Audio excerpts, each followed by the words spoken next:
የታሰሩት የቴዲ አፍሮ የቅርብ ሰዎች ጉዳይ ምን አዲስ ነገር አለ? የመከላከያ ደህንነት ነጌታቸው ጉዲና ያሉበት እና የሲቪል ደህንነት የነሬዶን ሁሴን ናቸው የሰማነው ስብሰባ አድርጎ ነበር በቴዲ ጉዳይ። አብይ አህመድ የሚባለው ሰውዬ እባክህ ከኢትዮጵያ አናት ላይ ውረድ። ክብሩን ብኩርናውን ለሆዱ ለቀልጥም ለምስር ወጥ የሚሸጥ ብቻ እኮ ነው የተሰበሰበው። በዚህ መካከል አንድ ለእውነት የሚቆም ሰው ሲገኝ እንደምን አክብሮት አይገባው? ሙዚቀኞች፣ አርቲስቶች፣ የፊልም ባለሙያዎች ደህና ናችሁ አይደል? የትኛው ጉድጓድ ውስጥ ተደብቃችሁ ነው? ያረጃል ያለም ዝና። ሰላም የተወደዳችሁ የዋስቲ ቤተሰቦች እንደምን አላችሁ? በአዲስ መረጃ ተመልሼ መጥቻለሁ ማለት ነው። የታሰሩት የቴዲ አፍሮ የሥራ ባልደረቦች ምን ላይ ነው ያሉት? እነሱ አዳዲስ የወጡ መረጃዎች አሉ። እሱ መረጃ ማስመለከታችሁ ነው የሚሆነው። በመቀጠልም አርቲስት ተመስገን ገብረ እግዚአብሔር ለዶክተር አብይ ያስተላለፈው አንድ መልእክት አለ። እነሱ መረጃዎች ማስመለከታችሁ ነው የሚሆነው። የታሰሩት የቴዲ አፍሮ የቅርብ ሰዎች ጉዳይ ምን አዲስ ነገር አለ? ብዙዎች ቴዲ አፍሮን በቀጥታ ከመንካት ይልቅ በዙሪያው ባሉ ቁልፍ ሰዎች ላይ የስነ ልቦና ጫና ማሳደር ተጀመረ እንዴ በሚል ጥያቄዎች እያነሱ ይገኛሉ። በዚህ ሁኔታ ውስጥ የቴዲ አፍሮ ምክትል ማናጀርና ቃል አቀባይ እንደዚሁም የቅርብ ወዳጁ የሆነው የሱፍ ያሲን በፌዴራል ፖሊስ ቁጥጥር ስር ውለው ማደራቸው ይታወቃል። ፖሊስ ግለሰቦችን የወሰዳቸው ለጥያቄ ነው በሚል ሰበብ ነው። ግን እጅግ የሚያስገርመውን ነገር ልንገራችሁ። ቤተሰብና ጠበቆች እንዳረጋገጡት ግለሰቦቹ ታስረው ቢያድሩም እስካሁን ቃላቸው የተቀበላቸውም ሆነ ማስረጃ የጠየቃቸው አንድም የፖሊስ አካል የለም። በምን ወንጀል እንደተጠረጠሩ ለምን እንደሚፈለጉ የተነገረ ነገር የለም። ዝም ብሎ በማቆያ ማሰር ብቻ። የህግና የፖለቲካ ተንታኞች ይሄ ተራ የህግ ማስከበር ሂደት አይደለም ይላሉ። ሰዎችን ያለ በቂ ማስረጃና ክስ አፍኖ ወስዶ ጫና መፍጠር በቴዲ አፍሮ የጥበብ ስራዎች ላይ የስነ ልቦና ጦርነትና የስራ መስተጓጎል ለመፍጠር ሆን ተብሎ የተቀነባበረ ነው እያሉ ይገኛሉ። ያለ ፍርድ ቤት ትዕዛዝ ሰዎችን ማሰር ደግሞ የሀገሪቱን የህግ የበላይነት ክፉኛ ጥያቄ ውስጥ የከተተ ተግባር ተወስዷል። ህግ አስከባሪ አካላት ምክንያቱን ይፋ አድርገው ቃላቸውን መቀበል ወይም በነፃ ማሰናበት አለባቸው የሚል ከባድ ጥያቄ የተነሳ ነው። እናንተስ ምን ታስባላችሁ? መረጃ አለን። ቴዲ አፍሮ ያው ሰሞኑ ከባድ የሚባል ማዋከብ ላይ ነው። ስቱዲዮን የአቡጊዳ ስቱዲዮን ዘርፈው ከሄዱ በኋላ የአቡጊዳ ስቱዲዮ ሲኤምሲ ኮንቬንሽን ሴንተር አካባቢ ያለውን ጥበቃዎቹን ጭምር ደብድበው ብዙ ሰብአዊ መብት ጥሰት እየፈጸሙ ነው። ዞሮ ዞሮ እነሱ አይደለም ታርጌቱ ቴዲ ነው። ዞሮ ምን አይደለም እሱን ያው የማይነካው ሆነባቸው መጀመሪያ ራሱን ብቻውን አስቀረው በሚል ነው እንጂ ወደሱ ነው የሚሄዱት። የመከላከያ ደህንነት ነጌታቸው ጉዲና ያሉበት እና የሲቪል ደህንነት የነሬዶን ሁሴን ናቸው የሰማነው ስብሰባ አድርጎ ነበር በቴዲ ጉዳይ። እንደ አጀንዳ እንደ ትልቅ አገር ግለሰብ አጀንዳ አድርጎ ነው የመጣው መንግስት እና የቴዲ ጉዳይ እንዴት ማኔጅ እናድርገው የሚል ነው ውይይቱ። የቴዲ ጉዳይ እንዴት ማኔጅ እናድርገው የሚል ነውና እነጌታቸው ጉዲና ጭምር ጀነራል ጌታቸው ጉዲና የመከላከያ ደህንነቱ የተሳተፈበት ነው። እኛ መንግስት ነን። ጌታቸው ያነሳው ነው። ጌታቸው ጉዲና ያነሳው እኛ መንግስት እኮ ነን እና እንዴት ነው ከአንድ ዘፋኝ ጋር ይሄን ያክል ውጥረት ውስጥ የምንገባው? ጥሩ እኮ አይደለም። የበለጠ አቴንሽን እንዲያገኝ ያደረገው ነው። ዝም ብለን ኢግኖር ብናደርገው ሳይለንት ብናደርገው ይሄ ነገር እኛ አይተን እንዳላየን ዝም ብንለው አይሻልም ወይ? እኛ መንግስት ሆነን ከአንድ ግለሰብ ጋር እንደዚህ መግባታችን ጥሩ አይደለም እኮ ለኢሜጃችንም እኮ ጥሩ አይደለም ብሎ አነሳሱ። ከዛ ልክ አይደለም የምታየው አላነበብከው ማለት ነው። ሁኔታው እንደዛ አይደለም። እንዲያውም የደህንነት ሰው መስራት ያለበት ስራ እየሰራ አይደለም አሉት። እንግዲህ ይሄ ሰው ሚሊተሪ ነው። የሚሊተሪ ደህንነት ሚሊተሪ ጉዳዮች ነው የሚመለከተው እንጂ አቶ ገሌ ወይዘሮ ገሌ አላለም። ምንም ነገር የለው እና ምን እናድርግ ሲባል ስቴፖቹን ምንድነው እንከተል ተብሎ መጨረሻ ላይ የተወያዩት አንደኛ አጠገብ ያሉት ሰዎችን ማሰር አለብን። በማስፈራራት ወይም በማሰር አጠገብ ያሉ ሰዎችን እንዲሸማቀቁ ማድረግ ነው። ከሱ እንዲሩቁ ማድረግ ነው። ብቻው ለማስቀረት ነው። ብቻው የሚቀርበት መንገድ እንፈልግ ነው እና ሌላ ንብረቱ ላይ ዘመቻ እናድርግ። ልክ የአቡጊዳ አይነት ንብረት ዘረፋ ማለት ነው። ሌላ በቴዲ ራሱ የስነ ልቦና ጥቃት መፈጸም ነው። በግልም በተለያየ መንገድም ማስፈራራት ነው። በተለያየ መንገድ እሱ መሰጁ እንዲደርሰው ማድረግ ነው። ያው ስነ ልቦና ጥቃት እንዲደርስበት ነው። መጨረሻ ላይ ምክንያት ፈልገን የባንክ አካውንት መዝጋት አለብን ይላል። መጨረሻ ላይ ይሄ ትልቁ ማለት ነው አክሽን ለጊዜው የወሰዱት የባንክ አካውንቱን ጭምር ለመዝጋት ነው። ምክንያት ፈልገን የሆነ ነገር ፈልገን አካውንትን እንዝጋ የሚል ነው። ከዚህ ጋር እጅግ የተያያዘ ጉዳይ ወደ ምዕራብ ትግራይ አድጎሹ የሚባለው አድጎሹ መከላከያና ተከዘዘብ እርስ በርሳቸው ያው ጥቃት ፈጸሙ።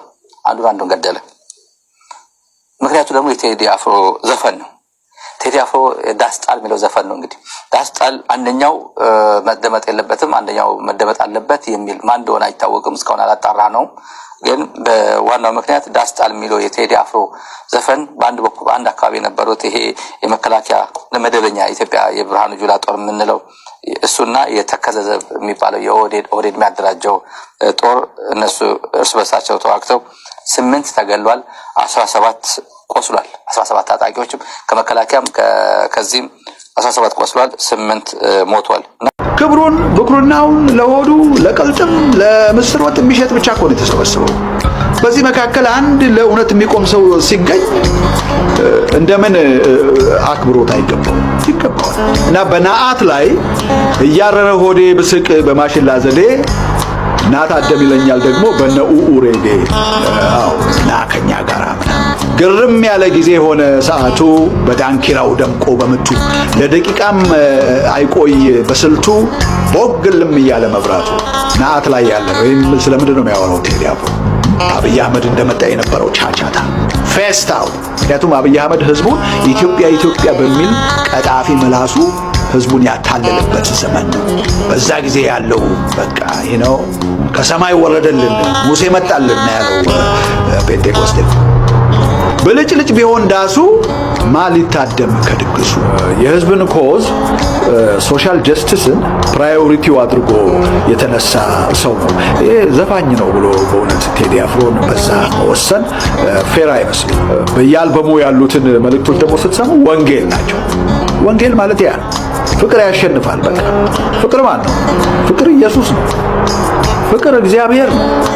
የወንጌሉን መልእክት ነው ቴዲ አፍሮ ልጆቹንና ባለቤቱን ይዞ በፈለገበት ቦታ ፀሐዩን እየሞቀ ቡናውን እየጠጣ በሰላም የምቾት ላይፍ ለመኖር የሚችል ሰው ነው።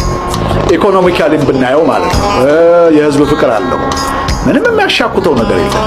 ምንም ከነብሰ ገዳዮች ጋር እንዲህ የሚጋፈጥበት ምክንያት ስለ ህዝብ ፍቅር ነው። እንዲህ አይነት ሰው ቶሎ አይከሰትም። ፖለቲካውም ዘርፍ በመንፈሳዊውም አብይ አይነካ የሚሉ አሉ። የሆነ ነገር ስለጎረሱ ማለት ነው። የተበተነላቸው ጥሬ ስላለ በተለያየ ጥቅም የተገዙ ስለሆነ እውነቱን እንደዚህ እውነቱ መጥቶ በጥፊ ቢመታቸው እንኳን የማይነቁዋል። ምክንያቱም የተገዙ ናቸው። ለራሳቸው ቫልዩ የላቸው። የነገን አያስቡ። መንግስት ይሄዳል፣ መንግስት ይመጣል። እነ ጋዳፊ የት ናቸው ያሉት ዛሬ? እነ ሳዳም ሁሴን የት ናቸው ያሉት? እነ ሙለሰቪች የት ናቸው ያሉት? እነ ቻርልስ ቴይለር የት ነው ያሉት? እነ ሂትለር የት ነው ያሉት?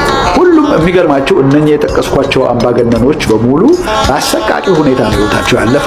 አንዳንዶቹ ደግሞ እስቲል አሁንም በእስር ላይ እየማቀቁ ነው። አብይ አህመድ ካየው ክብር 100 እጥፍ ጋዳፊ ሀብታም ነበር።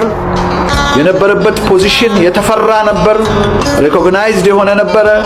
ከአሜሪካ ጋር ፊት ለፊት የሚፋለጥ ነበረ። ነገር ግን መጨረሻውን ያያችኋላችሁ። ቱቦ ውስጥ ሊተራሊ እኮ ነው የምላችሁ። ቱቦ ውስጥ ነበረ የተደበቀው። ቤተ መንግስቱን አስቡ። አብይ አህመድ ዛሬ ቤተ መንግስት እያሰራ ነው። እዛ ውስጥ ሊኖርበት ያስራል? አይ ዶንት ቲንክ ሶ። ሰዳም ሁሴንም እንደዚሁ ጠፍቶ ሲፈልጉት የት ነው የተገኘው? እዛው ከተማ ውስጥ የሆነ ጉድጓድ ነገር ቆፋፍሮ ምናምን። በሩዋንዳው የቱትሲ ጄኖሳይድ የተሳተፉ በሙሉ የካቶሊክ ቄሶች፣ የፕሮቴስታንት ፓስተርስ ምናምን ቱትሲዎችን ሁቱዎች ሲጨፈጭፏቸው አብረው ከነሱ ጋር አብረው የቤተክርስቲያን መሪዎች የካቶሊክም የፕሮቴስታንትም ያላቸውን ቤተክርስቲያን ቱትሲዎችን እያታለሉ ኖ እዚህ ተደበቁ እኛ እናድናችኋለን እያሉ ፓስተሮቹ ቄሶች ቱትሲዎችን ጠርተው ቤተክርስቲያናቸው ውስጥ ያ ቤተክርስቲያን ጥቅጥቅ ብሎ እስከሚሞላ ድረስ ቱትሲዎችን ያስገቡና አላያቸው ላይ ይዘጋሉ። ከዛ በኋላ ኢንተርሃምዌ ሚሊታንትን ይጠሯቸዋል።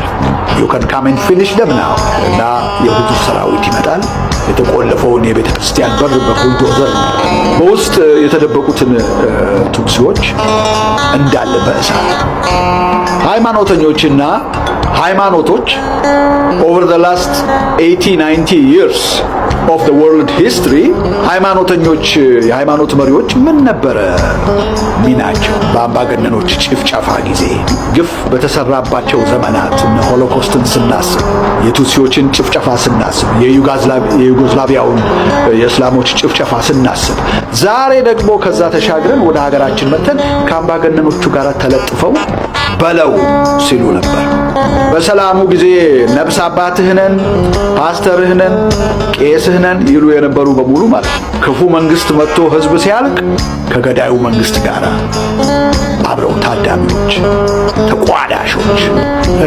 ቴዲ አፍሮን ዘፋኝ ነው ብሎ ማለት ጀስቲስ አይደለም። ቴዲ አፍሮ ከዘፋኝ በላይ ነው። ወንጌልን እየሰበከልን ያለ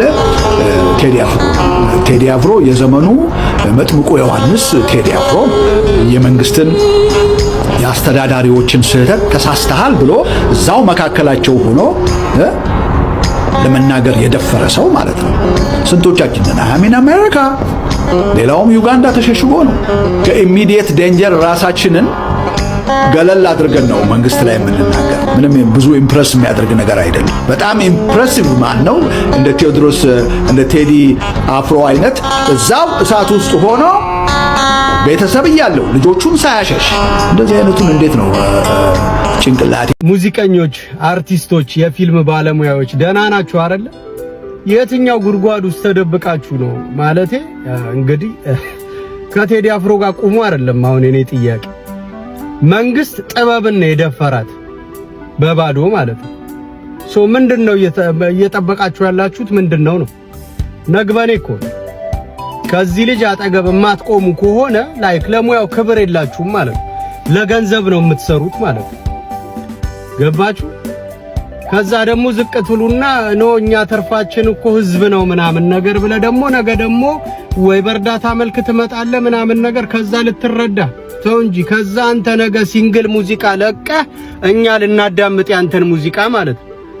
ዛሬ ከንጉሱ ጎን ያልቆምክ ሰውዬ ለጥበብ ዋጋ የከፈለ ቤተሰብ አለው እንደናንተ ገብቷል። ሀገር መቀጠል ስላለባት ነው ዋጋ የከፈለ ይልኝ። ዛሬ ላይ ከጎኑ ያልቆምክ ማለት ነው ያልቆምሽ ሙዚቀኛ በለው ድራማ ሰሪ በለው ወጥ ሰሪ በለው አይመለከተኝም። በጣም ታሳፍራላችሁ። እግዚአብሔር ምስክሬ ነው። ወንድማችን የተናገረውን ሁላችሁም ሰምታችሁታል። እና አርቲስቶች ለቴዲ አፍሮ ድምጽ ከመሆን ይልቅ ሁሉም ዝምታን የመረጡት። ሁላችንም ለቴዲ አፍሮ ድምጽ እንሎ እንላለን። በመጨረሻም ተመስገን ገብረ እግዚአብሔር ለዶክተር አብይ ያስተላለፈው አንድ መልእክት አለ። እሱን ተመልክተን እንጨርሳለን። እንኳን አይወክልም እና እባክህ ከኢትዮጵያ አናት ላይ ውረድ የሚለውን መልእክት መናገር ፈልጌ ነው። ይሄንን ማስተላለፍ ስለፈለኩኝ ነው። በሌላችሁ የምትጠውላችሁ መረጃዎች እኔን ይመስላሉ። በሌላ መረጃ እስከምንገናኝ ቸር ቆዩ። ሐሳብ አስተያየታችሁን ደግሞ ኮሜንት ላይ መጻፍ እንዳትረሱ። ያረጃል የዓለም ዝና